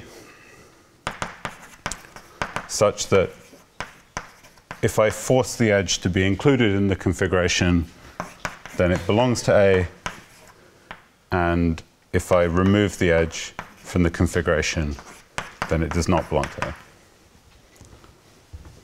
Okay, so of course being pivotal depends on the configuration, right, as well as the set A. Although note that one important thing here is that E is pivotal is independent of the actual value, like whether E is included in the configuration or not.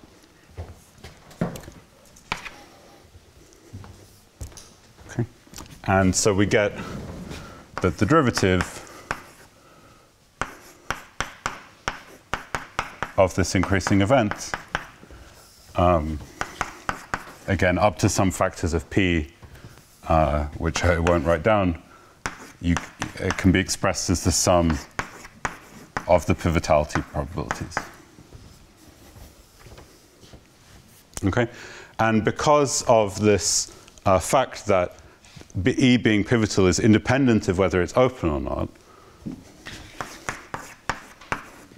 I can write this equivalently, changing the factor of P by like a P or 1 minus P factor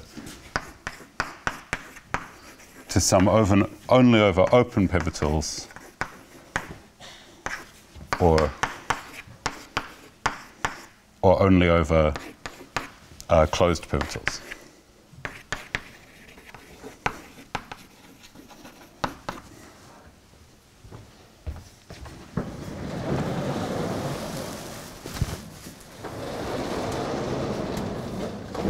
Okay.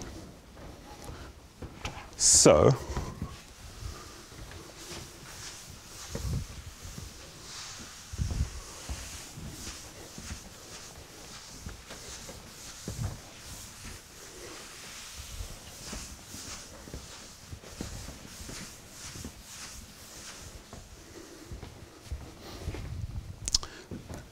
of course, if I look at the derivative of the susceptibility, right, well, I could write that as the sum of the derivatives of the probability that the origin is connected to X. Okay? And by Russo's formula, I could write this in terms of closed pivotals. So I have the origin, I have this edge which is not open, and I have X, right? So I can think of it as the sum up to constants as being the sum over pairs E and X of the probability that E is a closed pivotal for the connection to X, which again means that the origin is connected to one endpoint of E, the other endpoint of E is connected to X, and these two clusters are distinct. Okay? Now, what I can always do with these kind of sums is I can always change which of these points I think of as being the origin.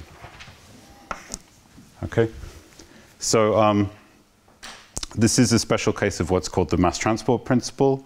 So if I think, let's call these points A and B, which are next to each other. I can always exchange that whenever I'm summing over some collection of points with some configuration like this, it doesn't matter which one is fixed to be the origin. I always get the same sum. Okay, this is just like you can think of it as a version of like Tonelli's theorem or something like that. Okay, so this is equal to if I take this to be A and this to be the origin, and you know, whenever I fix one of these things and sum over the remaining points, it never the value of what I get never depends on which one is fixed to be the origin. Okay, now this is actually not true for arbitrary transitive graphs. It's related to the property of what's called unimodularity, and if you do percolation on arbitrary transitive graphs, there's often some case analysis according to whether you have this property or not. But in any case, it's certainly true for ZD, which will be the main focus of this. Okay. So in other words, what you can think of this as being is you have the expectation, you have these two, you have the origin, and you have one of the neighbors of the origin, let's say origin prime, right? And you have this cluster here, let's call it K1, and the cluster here, let's call it K2. And what you're taking, the derivative up to constants is the same thing as the expected product of the size of these two clusters on the event that they're distinct.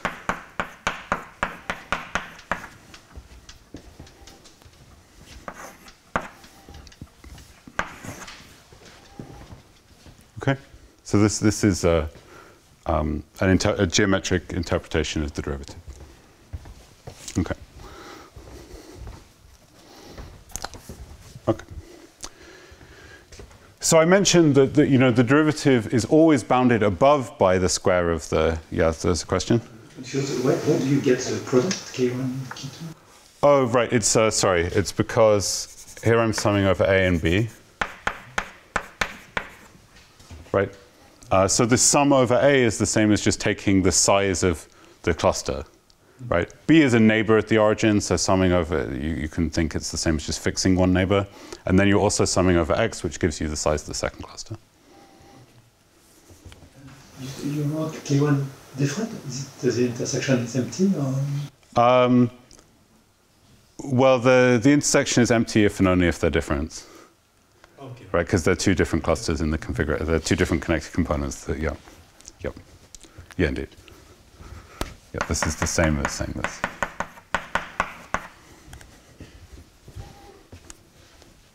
Okay. Good. Okay. So why is this inequality always true? Well, one way I could think about computing this expectation is you can think that I'll first sample the cluster at the origin, right? Now, if that cluster contains this point B, like or 0 prime here, contains this fixed neighbor at the origin, then of course I get 0, so I don't care about that event. Okay? If it doesn't contain this point B, then after I explore this cluster, I then have to explore this second cluster. But when I do that, I'm just working inside a subgraph, right? When I explored this first cluster, I found a bunch of open edges and a bunch of closed edges, but in the end, all the open edges are not available for this thing to use because they're on the other side of this outer boundary of closed edges. Okay? So you can think that when I explore this second cluster, it's equivalent to just doing percolation in the subgraph where I delete every edge that I explored in the first step. Okay? Now, of course, when you do percolation in a subgraph, you do get something smaller, right? Like you can, in other words, you can run these two processes on the same probability space so that you always get a smaller cluster when you work on the subgraph than when you work on the big graph. Now, earlier I was warning you against that kind of reasoning, but that was, here we are always using the same value of P, which is why it is legitimate to do that. It's not legitimate to compare like critical percolation on a subgraph because you might change the value of PC. But if P is remaining the same, then it is perfectly valid. Okay, so because in this second step, I'm just doing percolation on a subgraph, I get something smaller. In other words, I get that the expectation of the size of this cluster conditioned on the first one and the event that they're different is always smaller than just the unconditioned expectation. So this is just bounded by the product.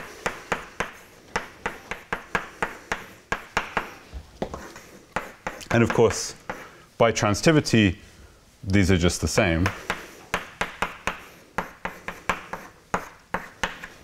So I get this correct. Okay, so this is always true.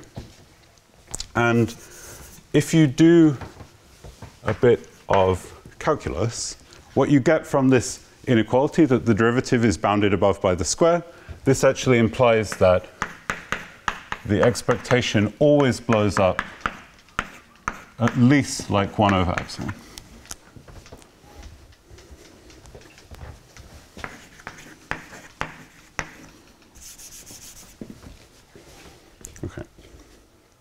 And of course, this function, its derivative is of the order of its square. So this is saying, if you have the inequality version of the ODE, you're getting the solution, any solution to that differential inequality is bounded by the solution to the differential to the ODE. Of course, the only thing that's not obvious is how many times the sign flips when you do that. Anyway, this is a nice exercise. It's very, very easy exercise to check that the upper bound on the derivative of this form actually gives you the lower bound on the solution of this form. Okay. And the way you do that, by the way, is you just look at the derivative of 1 over f, right? So the derivative of 1 over f gives you this f prime over f squared thing. So, yeah. Good. Okay. So this is always true. And this, by the way, is one of a few examples in percolation where we see that in any dimension, the critical behavior is bounded by the high dimensional behavior.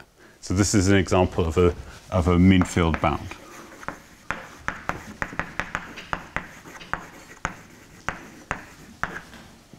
Okay.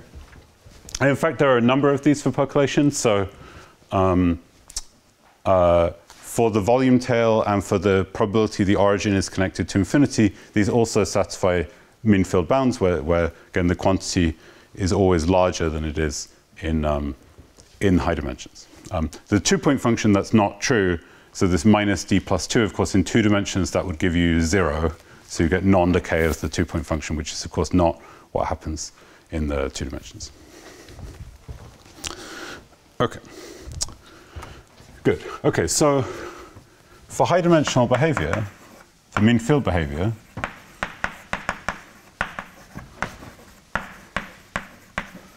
the key step usually is to get the complementary estimate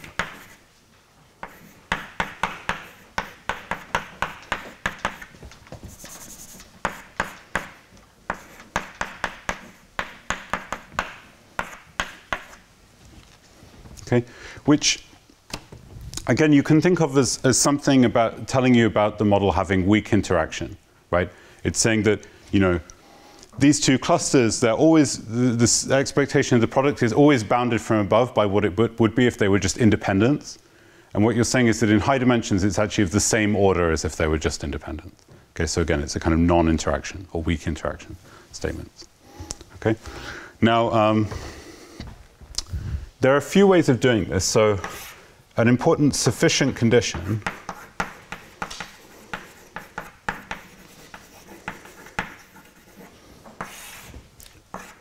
which was introduced by Eisenman and Newman in the 80s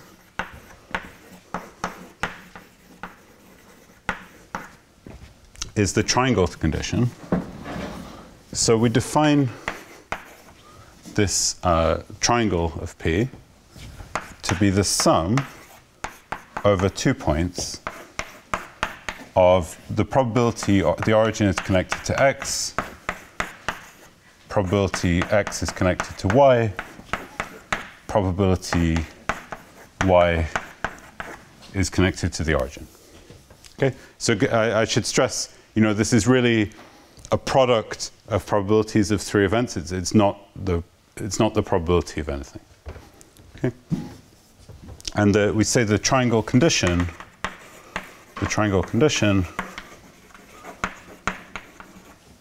is just the statement that this sum is finite at criticality. Okay.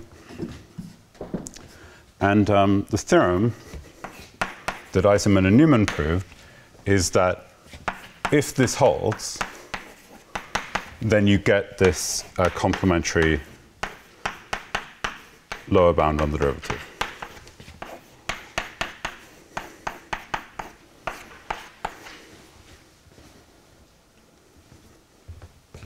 Okay.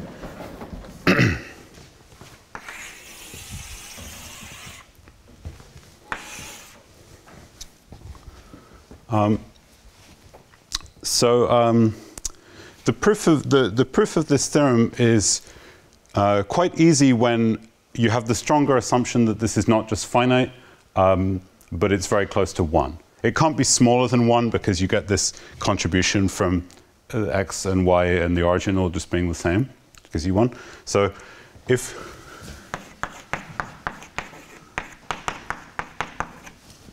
we imagine it's just slightly larger than 1, the way you can think about how this works is the following. So here's one way I could imagine sampling these two clusters. Okay?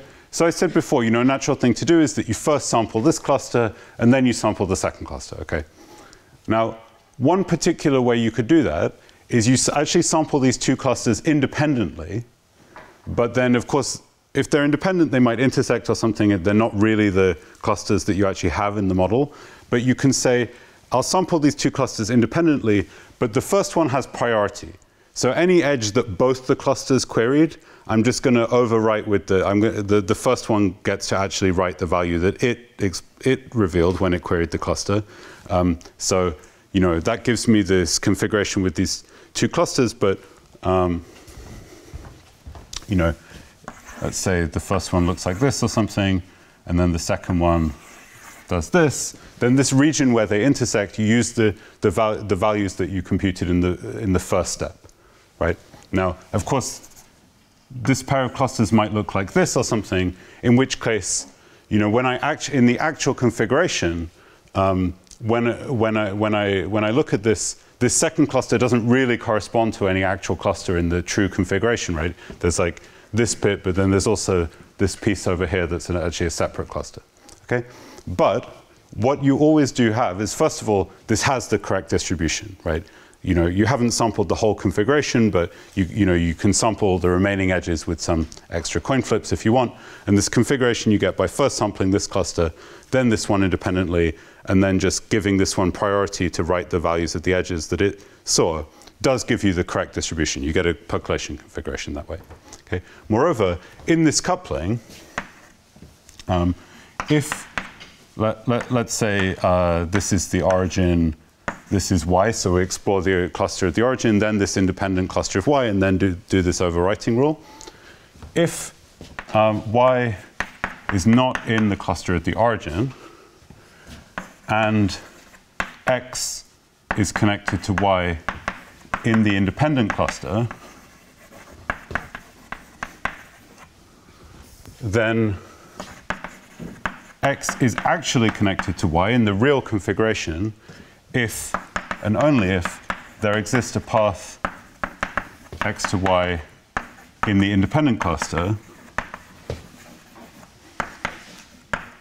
which is disjoint from the cluster at the origin. Right, hopefully that's clear. It's just, that's how this coupling works. Okay? These 2 points are connected to each other in the independent cluster, but not in the real cluster of y, because every path that you take from here to here is blocked by the other cluster. Whereas these 2 points are connected in the independent cluster and in the true configuration. Okay? So why is this related to the triangle condition?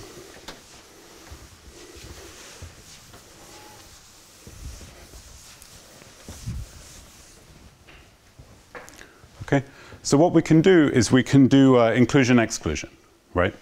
Now, or I guess more accurately, what's called the Bonferroni inequality, which is where you lower bound a probability by just doing inclusion-exclusion to the second term, right? Now, in fact, the lace expansion that I mentioned earlier, one way you can think about the lace expansion is it's actually a way of implementing inclusion-exclusion in this kind of thing, but actually to infinite order. So I won't be talking about that, but that's essentially what the lace expansion is doing. For us, we can just say, well, we can lower bound this probability by the probability that the origin, so what probability do I actually want to look at? So let's say, let's look at the probability that the origin is connected to some point z. Y is our neighbor at the origin. Y is connected to some point x, and the origin is not connected to y.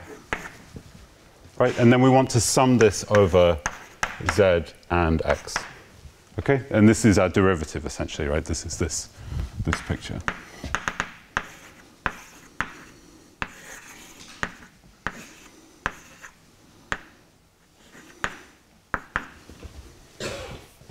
Okay, well, each such probability we can lower bound by the probability that the origin is connected to z and y is connected to x in the independent clusters. So again, in this coupling, minus the probability that the same thing still happens, but the event does not hold. Well, I guess this is not, sorry, this is not an inequality, this is just an equality.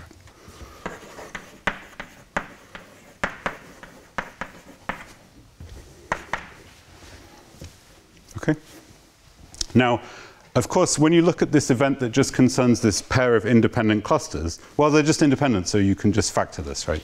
So this term here is the probability the origin is connected to z times the probability y is connected to x. Okay, just because we took these two clusters independently.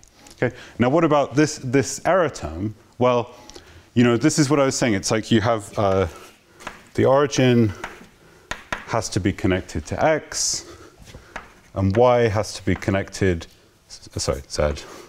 Y has to be connected to this point x, and the bad thing happens when this cluster also intersects actually every path between the origin and x, right? If that happens, then these 2 points won't really be connected in the true configuration. Okay.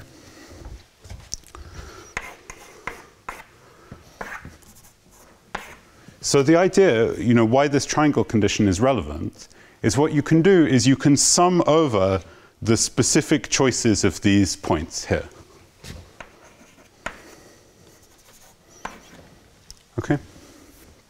And you can see in this picture there is this triangle, if you like, right? There's the connection from the origin to A to B, B to Y. Okay, and that's sort of why this triangle appears in this thing. Okay, so how would you actually bound this? I realize might be. Sorry, I'm over time, I think, for this morning. So I'll continue this this afternoon. Thank you.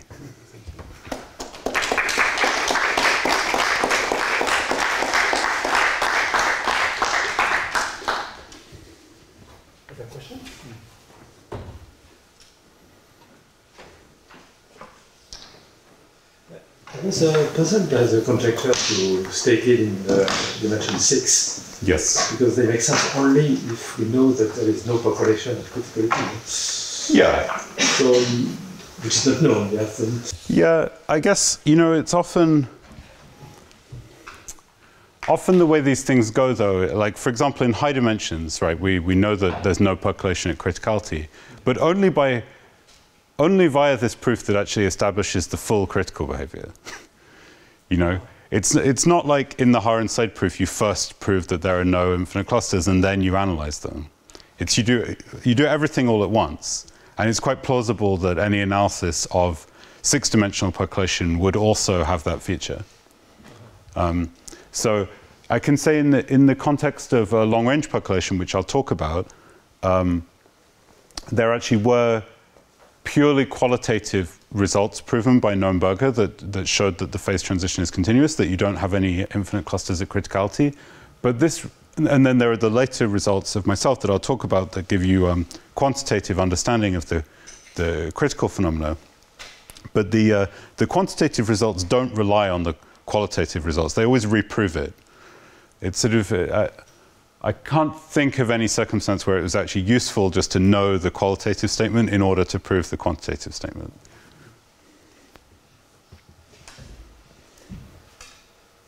Okay, there was a question? Yes. Maybe just a quick question. So for Ising, it's the critical dimension is 4. It's 4, yeah. And the type of diagram is slightly different, no? The one you look at, or I forgot? Yeah, indeed. In Ising and also self-feeding walk, you get the bubble diagram instead of the so you know the diagram that looks like this instead of the triangle, and that you know.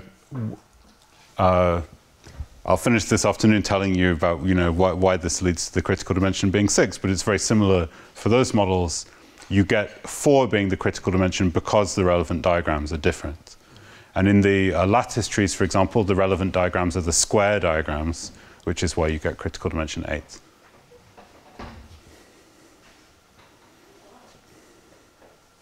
Okay, let us thank Tom again.